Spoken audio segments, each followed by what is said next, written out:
the wealth that you create in your life. That's when you live you have an abundant mindset, and you live an abundant life as a result, because it all starts in your mind, right? But once you tap into that thought seed, you plant that thought seed, it grows into the tree that we actually experience in our everyday 3D life.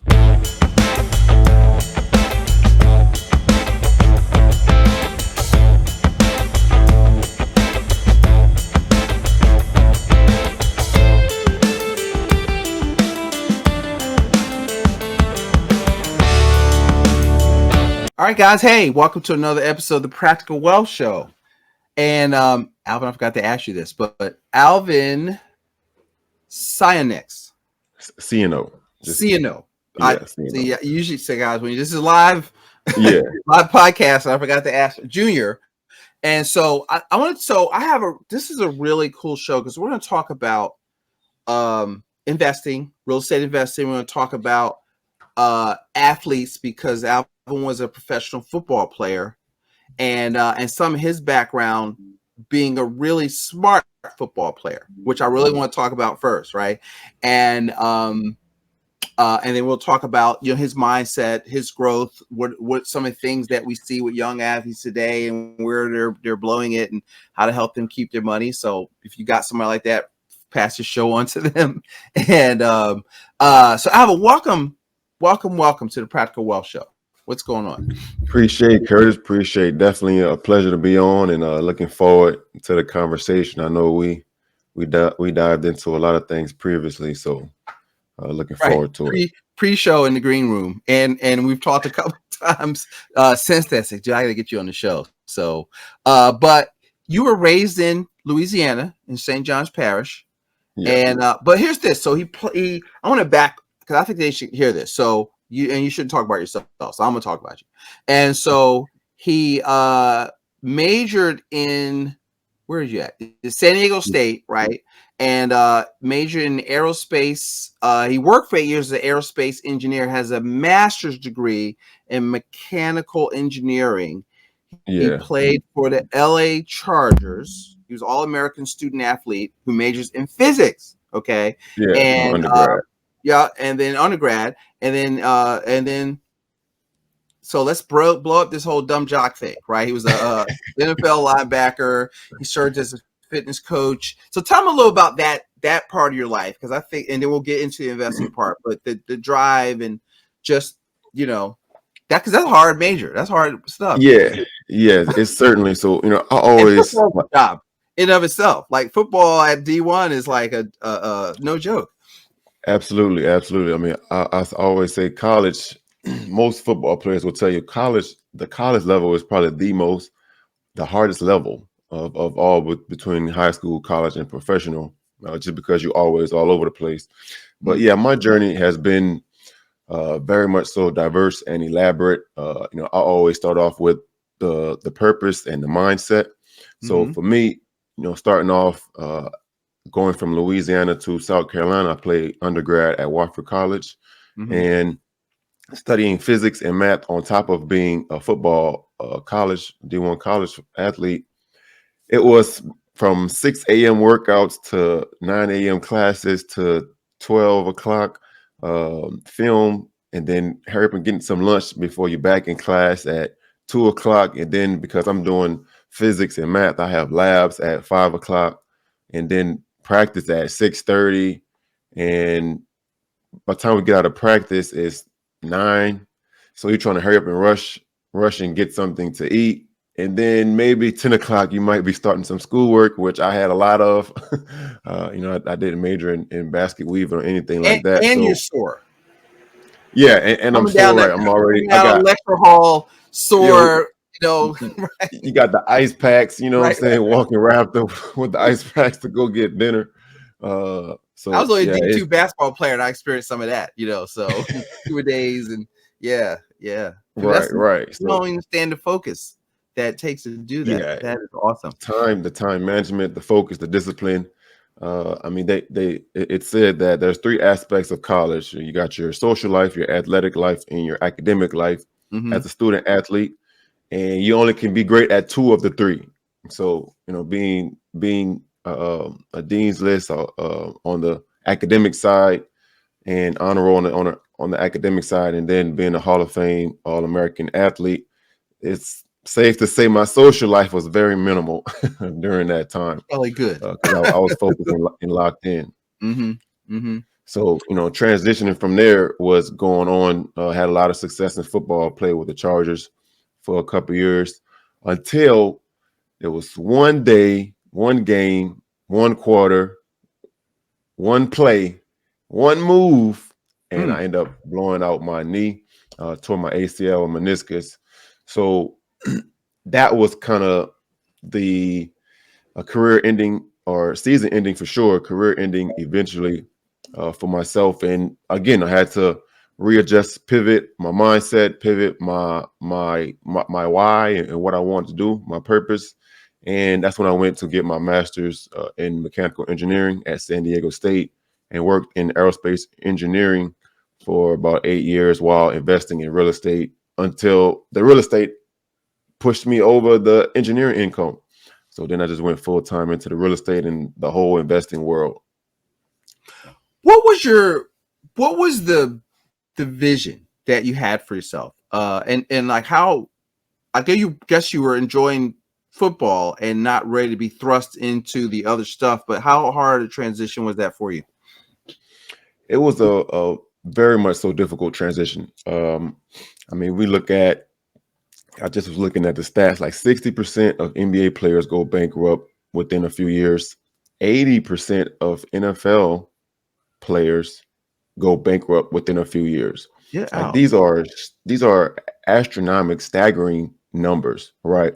So, and experiencing it firsthand, I would say that transition, it's very difficult. Even someone, like myself, that seems to have everything in order, it was very difficult from, you don't have the support, you don't have the structure, you don't have a lot of the amenities and tools around you that you did have when you were a professional athlete, right? So usually, when you get cut, or let off the team, released, and then it's okay, now what? You're trying to figure it out.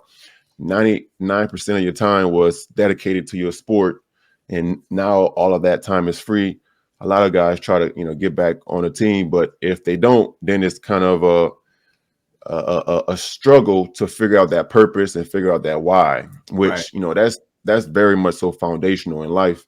Mm-hmm. And a lot of guys, they have created spending habits while they're a professional athlete that they tend to keep up, and they don't have that professional income coming in anymore. Right. So it's real easily to go down a rabbit hole and spiral out of control.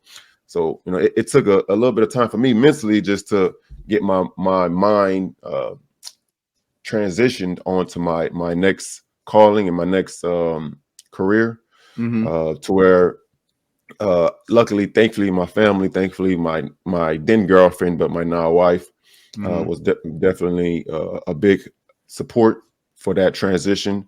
And that's something that I talk to a lot of guys now that's playing professionally. Make sure you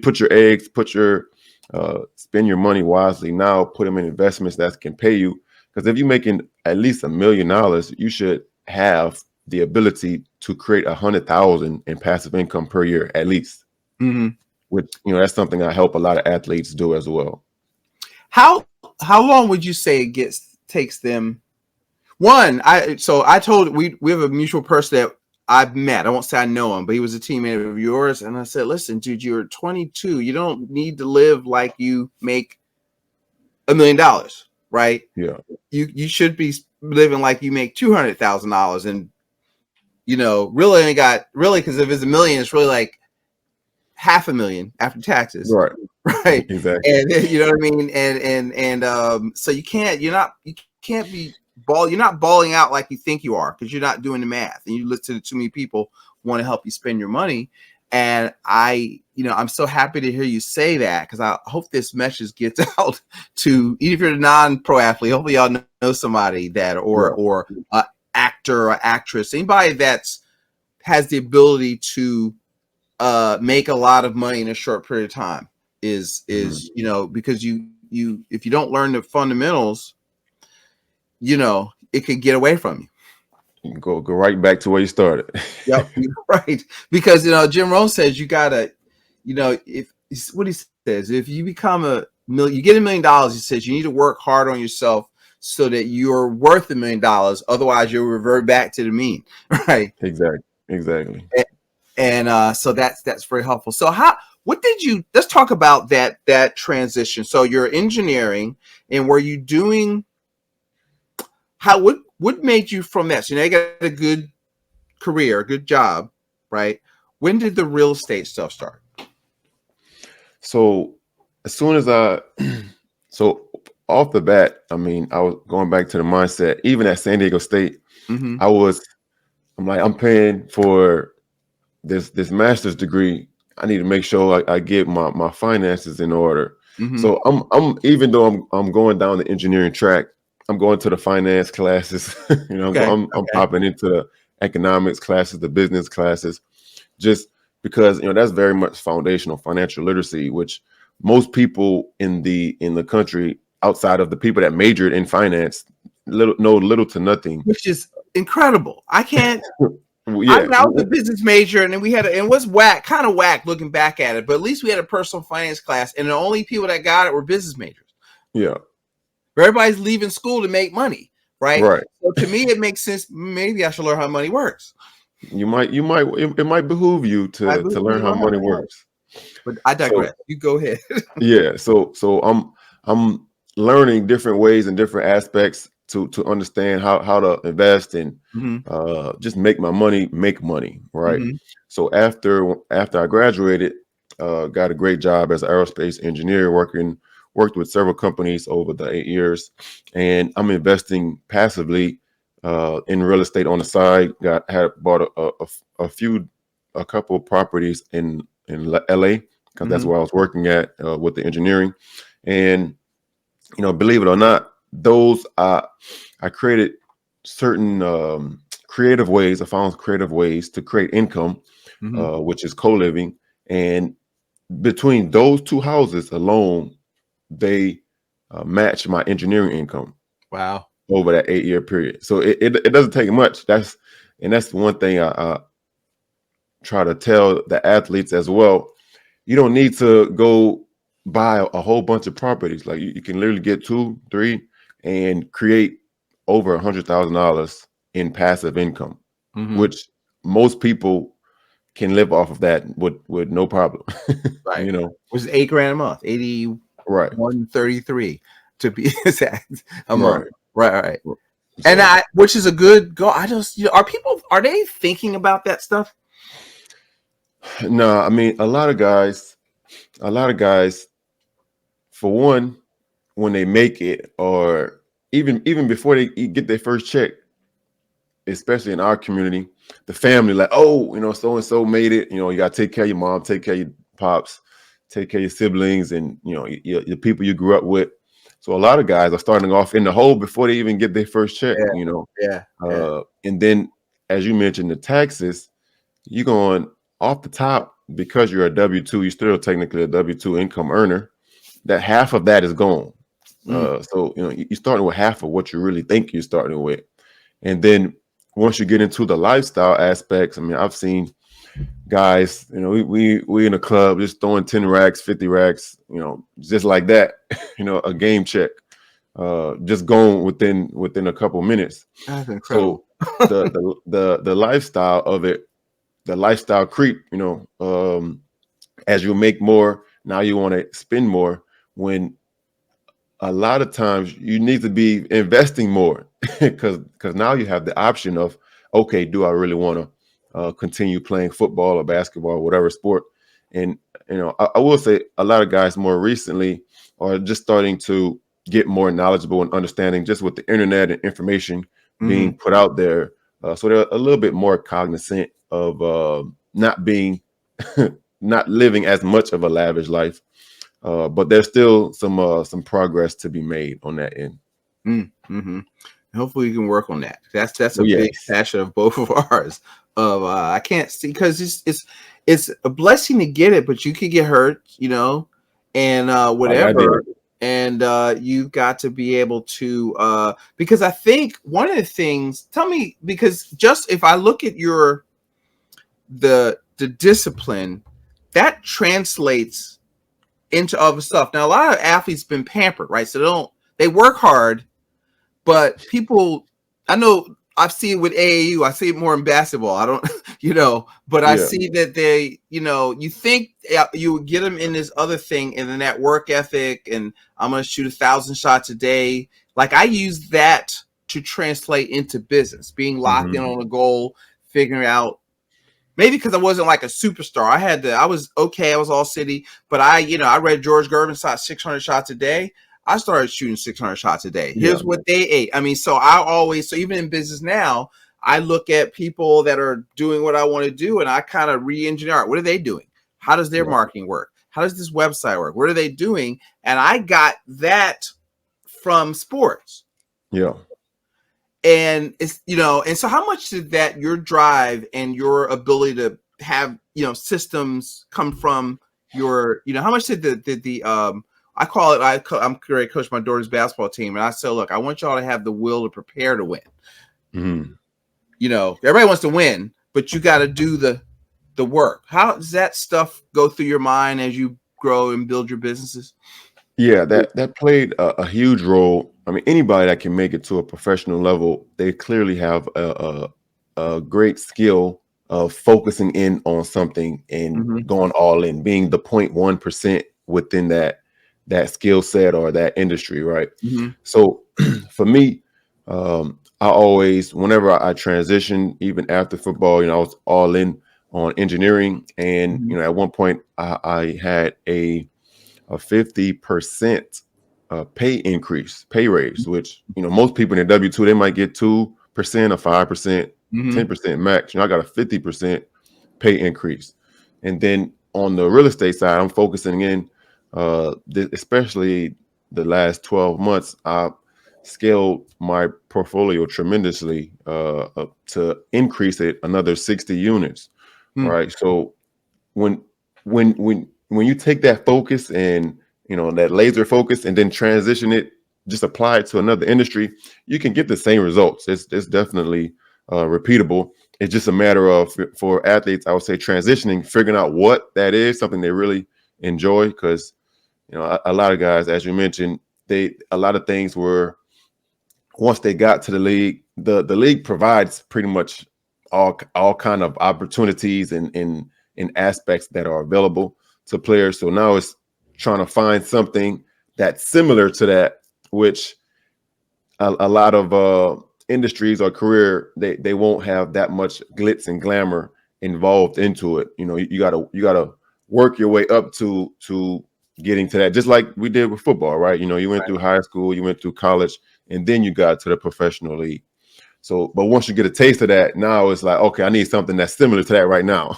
Right. I used to I was with this company. It was run by a football coach, right? And when I was drawn to it, because I realized, okay, the NBA is not looking for 5'11" shooting guards. So I had my real my moment of, okay, I ain't that good at 20, right? So that dream was over, but I still wanted what he called that Friday night feeling. Yeah. Or he was a high school coach, so or that Sunday feeling or that Saturday feeling for college players. I still wanted that excitement, that competitiveness, and I was attracted to like the financial industry because it gave me that, ability to compete, to get good, to be better, and I was drawn to that as a young person.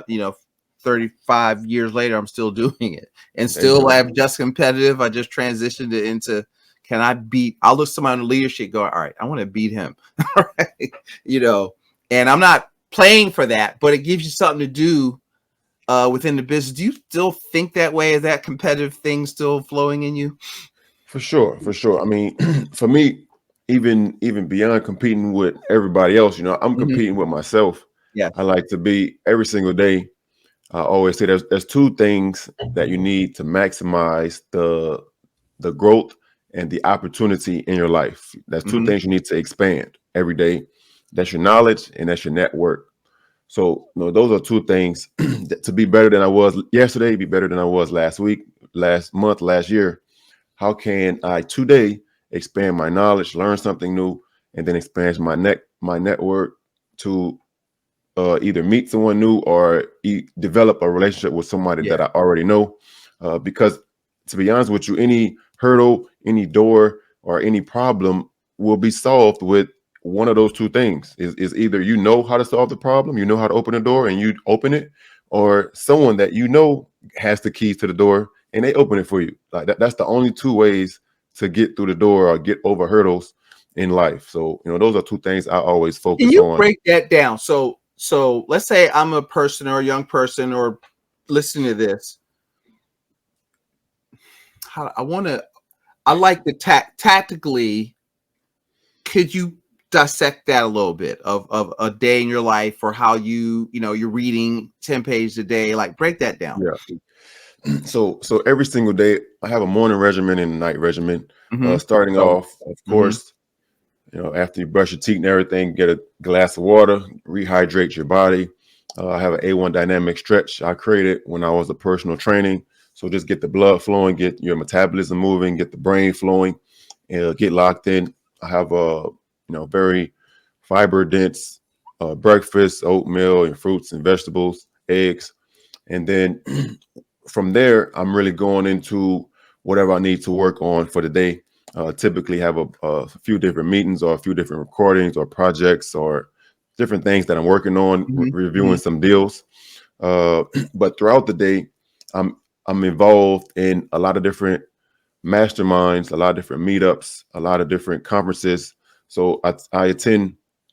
I'm involved in a few different masterminds. I attend at least every month. I try to attend at least 2 to 4 different meetups, and then every week I'm looking to connect with someone new, whether it be on a podcast or just a mutual friend. And then in the masterminds, I'm involved in just staying active, communicating in there, just to create relationships. Because all of the deals, the 60+ units I've gained in the past year have came from relationships. Like one of them was a meetup, and one of them was through a mastermind. The 42 unit that I acquired was through a mastermind. I mean, meeting a mutual friend in there. And we aligned on values and just hit it off. So that's the networking component. And then at nighttime, my night regimen is typically when I'm winding down, getting off the computer. I have a library, a digital library. I know you got your physical library, but I got a digital library of 100+ different books, and I'm going through reading. I just finished the Investor's Guide, Rich Dad, Investor's Guide to Investing. Rich The Dad's Guide Guide to to Investing, the Guide third to book, the Investing. big one. Well, you Yeah, got yeah, the big one. yeah, the big one. So I just finished that one. That's my favorite one. Yeah, great It always insight. says investing is a plan, Yeah, not a product or a procedure. That is gold right there. very, very much, Oh, yeah. mindset shift. Foundational. So just finished that one. Great. I also do a lot of YouTube University. You can go on YouTube and search anything. So I'm always watching videos on there. I mean, That's good and bad, but yes, that's good. Yeah, good and bad. You got to be very you gotta like sort it out. So, filter through out, yeah. which video is going to actually provide some value to me. But I learned a lot on YouTube as well, which allowed me to really get into even though I didn't study finance, but have a lot of understanding when it comes to investing, finance, real estate, business, life insurance, so forth. I've learned more outside of school, even with advanced master's degree. Right. I've learned 10 times more outside of school than I have learned inside of school. And that's really what separates people that go far in life from the people that just stop at their school education. Right.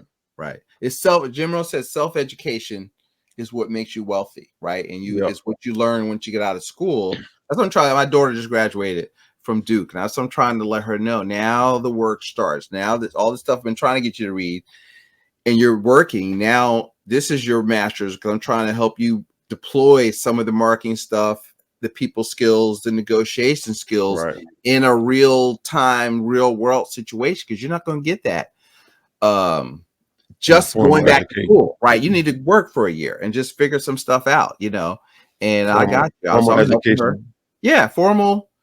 She don't like to me. I told her, look, let's see if you need that. He's like, oh, let me go back to law school. I want to be an entertainment lawyer. Do you need to go back to law school just to do? My wife's a lawyer, and she's like, make sure you need to do that before you do that. Yeah, yeah. Don't just, because we like to, oh, that's right, child, get your education. And I'm very vocationally oriented, right? I'm like, listen, do you need this to do that? Because the first difference between 2 points is a straight line, Right. and you may not need that, and it looks good, but you may not need it. You could go right to the source and go to these masterminds, because wealthy people go to masterminds, right? They They implement. Yeah, I'm so glad, because so thanks for breaking that down, because I think success leaves clues. Because I'll try to tell people, what I'll do and what people are doing. You don't really get that, you have to make, excuse expression, shit happen, right? You have to go somewhere, do something, talk to somebody. Yeah. Every day, right? Every day. And a lot of people don't get that. They just think it's supposed to show up, but you're making these things happen because you're being in the room, paying to be in the room. Yeah. Which now elevates because steel sharpens steel, right? Yeah. And so you got to get around. Even when I was in high school, all my friends were like playing at the biggest. I played this little private school, but they all played at like the top schools in Philly. And so, but I realized I wanted to play college basketball, so I started hanging around them. And so I had to play better, because we'd go to courts and play, and I had to play or leagues, and I had to play my best so they wouldn't make fun of me, right? And say, because they were, in my mind, they're here, right? And I'm here athletically and by my skill set, and I had to play better. So they keep inviting me, right? Yeah. So, and you always got to draft. I'm in rooms where, okay, I'm thinking I'm doing all right, and they're 10xing me and not working nowhere near as hard. I was like, okay, right. Okay. Reality check. I need to level up. So I don't even mention it, because it's nothing. So you always got to fight to be where you're the dumbest person in the room. You can hold your own, and you want to be able to have. That's where the reading comes in, because you need to have something to say so that you can bring value to the room also. For sure. Yeah, I mean, it's formal education will make you a living, but self-education will make you a fortune. Right? That's right. So, that's right. Yeah, you gotta level up daily. Let me ask you. So I want to kind of, what is a message that you try to get out and that you'd like to get out that I haven't asked you about? So I mean, one of my main messages is, for one, finding your purpose, where that's going to be at. What are you? That's basically your underlying why, and that needs to trump everything that can happen in life. Because if that's not strong enough, if you're not really, passionate about that, then something going to happen and get you off track. And all right, then you're back to where you were. So that's when it comes to talking with the professional athletes and playing as a professional athlete, that focus and that laser focus, that's the passion component and purpose component, and from there we go to peace.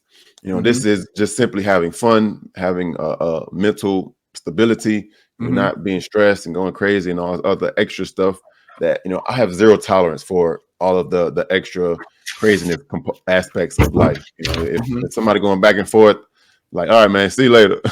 Right. Exactly. I just was actually talking with one of my other homies who played in the league as well about that too. Just being peace. He was in a situation that the girl that he was talking to wanted to leave, and he was like, "All right, that's what you want to do. I gotta respect it." Right. So he took the peaceful option. He's not going to battle back and forth, but she got mad and all kind of stuff like that. So you definitely want to. Because second level, try to fight to keep her there. Yeah. She wanted him to fight to keep her there, but he's like, if that's what you want, I gotta respect it. So he took the peaceful route. Right. It was a whole thing. Yeah, I get that. So that's the second level of peace. So you got your purpose, passion, then you got peace, second level, and then third is figuring out where is your power. You know, how are you, uh, your skill set, your mindset, how can you maximize those to be the best version of self? How can you create the greatest impact, create the greatest value to the world, to your family, to yourself, and so forth, right? And Mm-hmm. then the last component is really just prosperity, you know, and that's the wealth that you create in your life. That's when you live an abundant, you have an abundant mindset, and Mm-hmm. you live an abundant life as a result, because it all starts in your mind, right? But once you tap into that thought seed, you know, you plant that thought seed, Mm-hmm. it grows into the tree that we actually experience in our everyday 3D life. So that's all the P's that I typically follow through. I love that. And So it's purpose, passion, peace, power, and prosperity. yeah, Did I miss one? yeah, that's all of them. Yeah. Peace, purpose, passion, power, prosperity. See, I'm paying attention. Got it. So that's good stuff. You think when did this philosophy, because Jim Rohn would say most people don't have a money problem, they have a philosophy problem, right? And Mhm. so you kind of developed this, like, did you have this at 25? Okay. I would love to say yeah, but I mean not really. I mean so your your frontal lobe, or your cortex of your Mm-hmm. brain, the frontal lobe is fully developed at 25, right? That's where all of your reasoning happenings, all of your decision making and such Right. happens. So most people before 25, they still trying to figure it out because they still developing from a Right. mental, standpoint, right? So for me, I would say, especially guys, they don't think up here, they think down there. So Mm-hmm. that can easily, a lot of guys got a lot of guys into See, trouble. because you think of Think and Grow Rich, one of the things he talks about is sex transmutation, right? Mhm. Because most of successful people have a tremendous sex drive. And so, but if you can kind of harness that to do what you're talking about, that Right. now you got energy all day long, but you're doing it on your, because I saw guys I play with, he was just womanizing, smoking, drinking. He was the same age as Charles Oakley. They were co-CEO players of the year. Mhm. But he was partying and just didn't work on his game, and their career, they're about Split. the same height. Okay. Yeah. And just went on a different tack because one was focused on the other P Yeah. mostly all the time because he's one of my best friends. And then the other one had a little bit more of a focus, and he's a little bit better player, but he was more focused on next level stuff.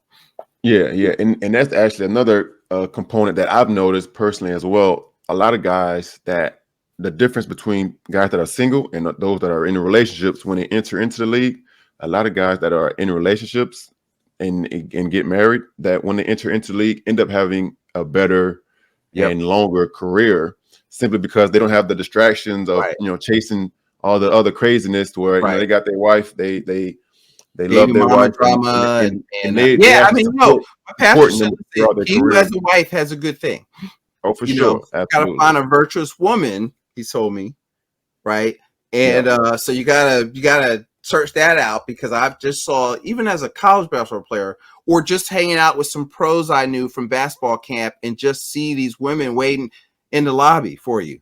And oh yeah, they out there for sure. Some of them is a full-time job.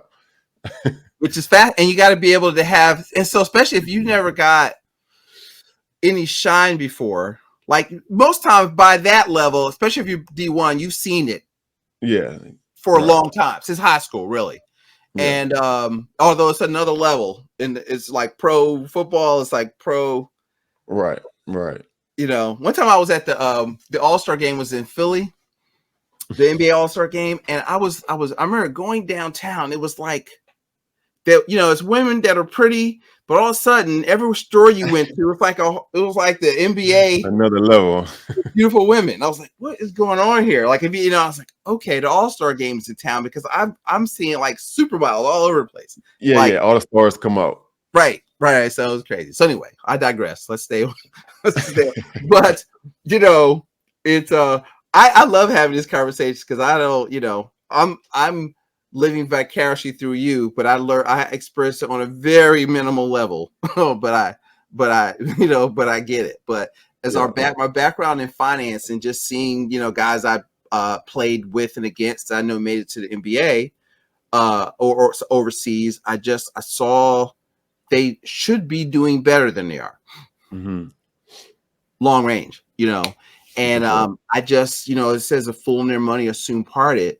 And I think that you know, you have to watch what you do. Like, what does it say? You got to watch what you do, who you hang around, who you listen to. For sure. And because you have to control your environment, because you hang around with knuckleheads, you're going to be a knucklehead. I mean, it's just no two ways about that. And I think that just if y'all, so like, listen, guys, if you're hearing this, it goes purpose, passion, peace, power, mindset, skill set, network, right? And prosperity, which is a thought process, because the opposite of prosperity is scarcity. Yeah, you don't want that. You don't want that. You don't want that. And I don't know if this is, so let me see. My mind is racing. I got all these different directions I want to go. Let's talk about your business and how you help people, how you're helping players, what's your vision, how do you see them? Let's start with, how do you see the opportunities you see going forward that you want to capture in the marketplace, and then let's talk about a little about your business. Yeah, so I have two businesses. Imperium Fortune is the one with my wife. She's an attorney, so I focus on the she does a lot of estate planning, asset protection, business docs, trust wills, all that type of stuff. So I focus on the asset growth component, and she focused on the asset protection component. And now you got, you know, twofold, everything that you need. The other one is financial athlete capital. That is where I focus on capital raising and partnering with other athletes and other professionals. You don't necessarily have to be an athlete, but partner with them to put their funds and money to work in different real estate, strategic real estate value add plays, and allow them to get better returns than what they're getting in the stock market, what they're getting in the bank, what they're getting in a retirement account. You know, the 1% or the 4%, 5%, whatever they're getting in the stock market, where they can get double-digit returns year in and year out on strategic value add multifamily real estate investing. Which also helps them because they're basically high paid W-2. Yeah, for sure. Yeah, and even so, I also do a lot of syndication work as well. So that on the syndication side, and promissory notes is the other side of it. But on the syndication side, they're actually able to deduct. They actually able to take the losses within the multifamily or commercial building. So if, let's say you invest $100,000, but you get a $80,000 deduction, you're only paying taxes on $20,000, even though you still making income beyond that, right? So that's one of the benefits of real estate. You can make money several different ways, 7 to be exact. Whereas in the stock market, you only can make money 2 ways, through appreciation and dividends. Right. If you get the dividends. Yeah, if you get the dividend, because that's not always. And if you get appreciation, right? Because you might get a loss. Say, yeah, you know, I like the market because I'm compounding. Mutual funds don't compound; they don't earn compound. They go up, they go down, right? And you, this is what's his name? I'm paraphrasing him. So, Jack Bogle from Vanguard. Mutual fund is the only industry where you put 100% of money, take 100% of the risk to make 30% of the profits, and if there's any profits at all. And so, you know, and what I've seen third party, this is another one of my pet peeves, is that, you know, they have this, as soon as they jump in, you have this whole group of agents swoop around them, and they're putting them in all of this speculative stuff, right? And so, because I got to invest, and I'm going to do tech stocks and all this. Listen, you make enough money, you just need to not lose. Not losing is winning, right? That's it. Right? You know what I mean? Don't blow it. and keep your lifestyle in check. And then, because what happens is, because I always go back to, Alvin, what is the definition of an investment, right? And so the principal is protected. Right. So we talked about this before, right? The intelligent investor, right? And the first chapter is investment versus speculation. And so he says, Drop it. we are attempting a precise formulation of the difference between the two as follows. An investment operation is one in which, upon thorough analysis, promotes safety of principal and an adequate return. Operations not meeting these requirements are speculative. This is Warren Buffett's mentor, Benjamin Graham, right? So if you hold that definition up to most of the stuff people are being told to do, ain't nobody investing. Nobody investing. Nobody investing. They're all speculating.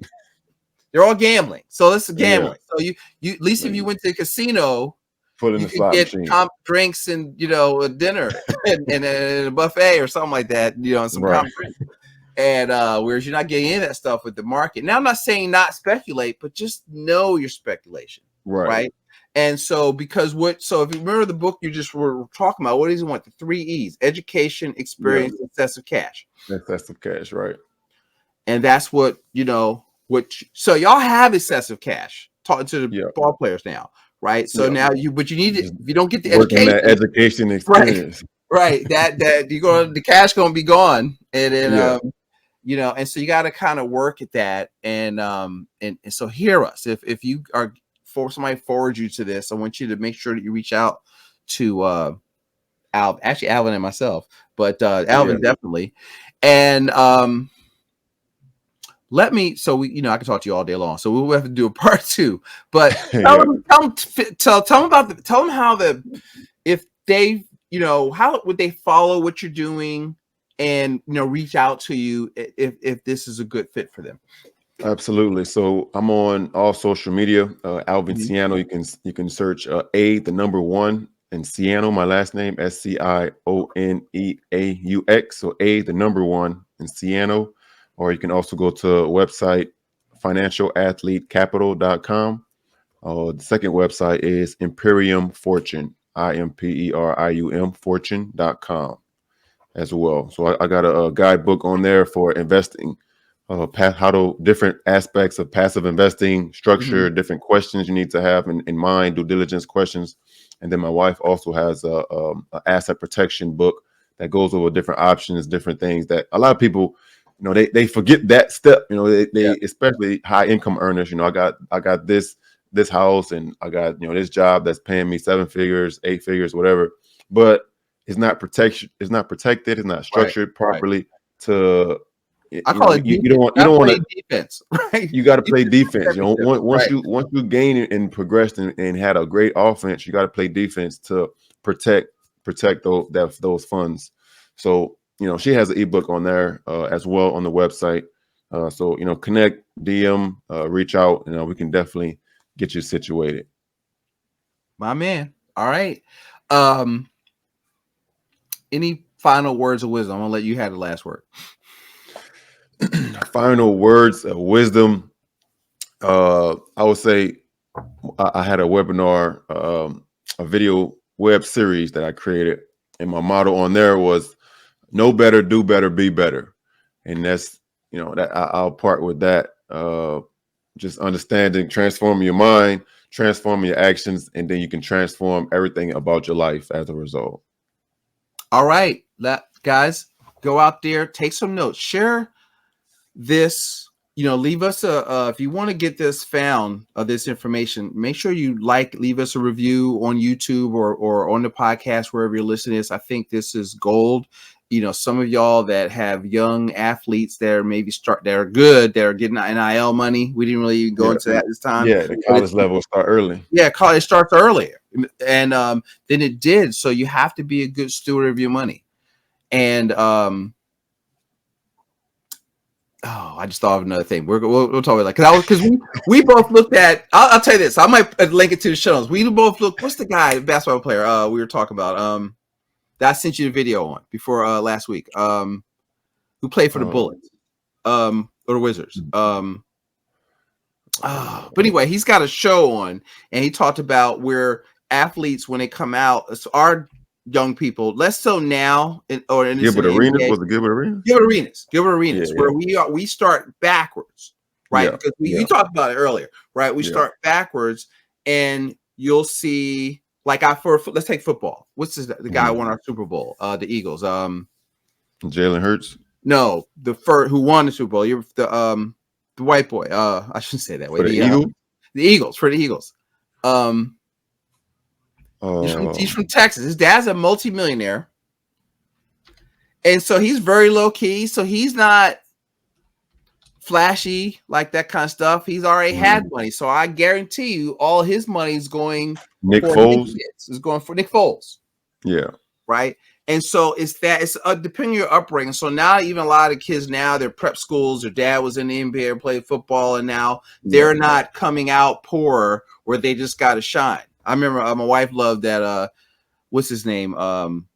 Michael Irvin called out his son for trying to be like this gangster thug rapper. Listen, right. You grew up in a gated community. You're not from the hood like that. Yeah, right. So stop it. So, but anyway, all right. So I'm not gonna go off on another tangent. But listen, thank you so much for this. Is a lot of fun, and I'm so happy to have you. We'll keep this dialogue going because I think we got a lot of people that we need to help. Absolutely. Looking forward to it. Yes, sir. All right, guys. Have a great day, and we'll probably talk after this is recording, but I'm gonna let y'all go. All right. So I'll talk to you later. Everybody, make it a great day. Alvin, thanks again. And we out. Thanks for listening to the Practical Wealth Show.